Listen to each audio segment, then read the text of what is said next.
Hey everyone, this is Nathan from PopLab Sounds, and in today's video we're gonna break down the drums from Bruno Mars' I Just Might. 1, 2, 3, 4.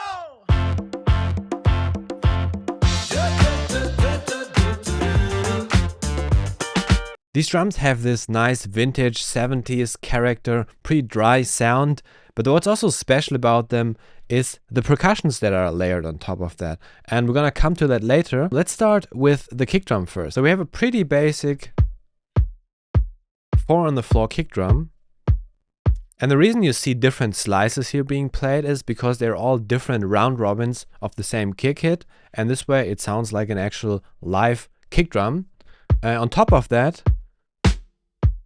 there goes a nice punchy snare with a nice double hit at the end. But that alone is kind of boring. So to make this very interesting and disco sounding, we're adding this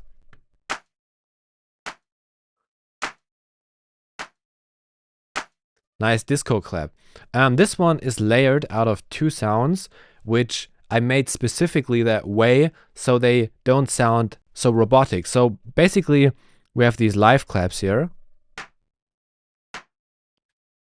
and they alternate between the 2 hits. Then layered on top of that we have these other samples here.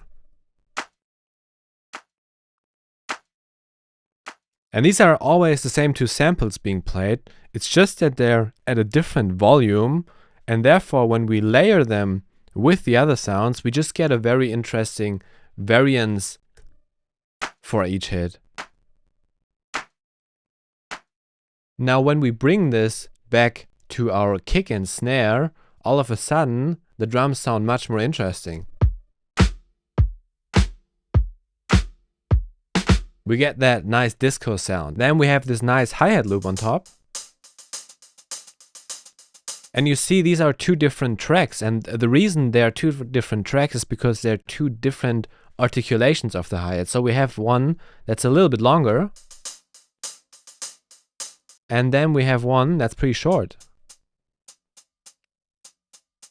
And you'll notice if I just play back this one here, it sounds like a rhythm. But when I add the other one, it starts grooving, it starts floating. And it's pretty easy why that happens. You can see that every time the lower one is not playing, the upper one is playing. So the upper one is basically filling the gaps of the lower one. And by doing that, by having a hit on every 16th note, we basically have a 16th note rhythm here. And this is why it feels so fast once these gaps are filled, and it grooves so much more. Then we bring this back with the kick and the snare.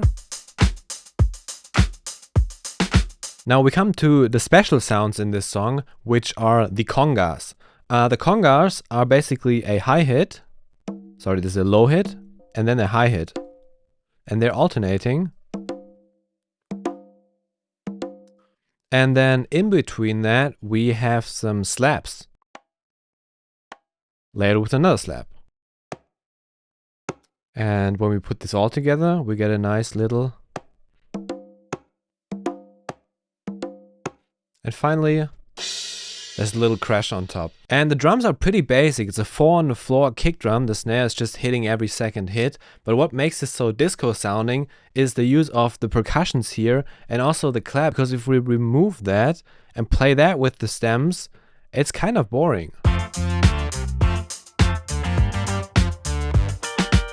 Now I'm bringing back the congas and the clap.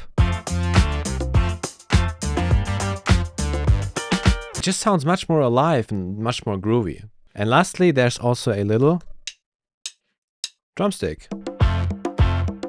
Now you may have noticed that I didn't really talk about processing in any of the sounds, and that is because the sounds are mostly pretty untouched. Like, they're recorded and they're mixed a little bit, but there's no crazy sound design done here because they are just very vintage, dry sounding drums. The only thing that's more processed is the kick drum, and the reason for that is it sounds very punchy, as this like chest punch, but if I turn that off, it's kind of not having any punch at all. It's not going to cut through the mix that way. And what I do here is what I do to most sounds if they lack punch and if they are live. So the first thing I do is I add this frequency shifter,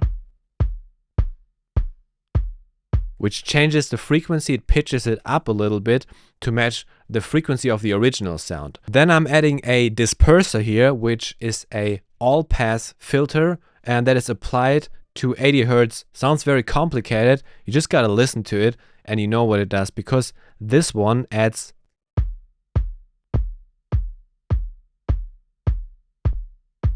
it's magic. It adds a lot of like low-end punch here. Then on top of that goes the transgressor. I described this technique before in previous videos.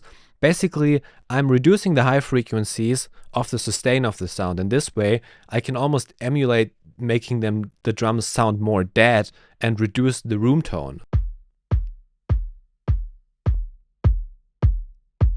Then we're making the sound a little bit shorter with the shaper box. And finally, a little bit of transient shaping, just the first 17 milliseconds, emphasizing them a little bit. And we can transform this to this. And that's pretty much it for the processing. There's a little bit of Pro C compression and a little bit of EQ on the drum bus, and that's about it. So yeah, I hope you guys enjoyed this video. Obviously, these drums will be available also inside Modern Live Drums, and see you guys in the next video.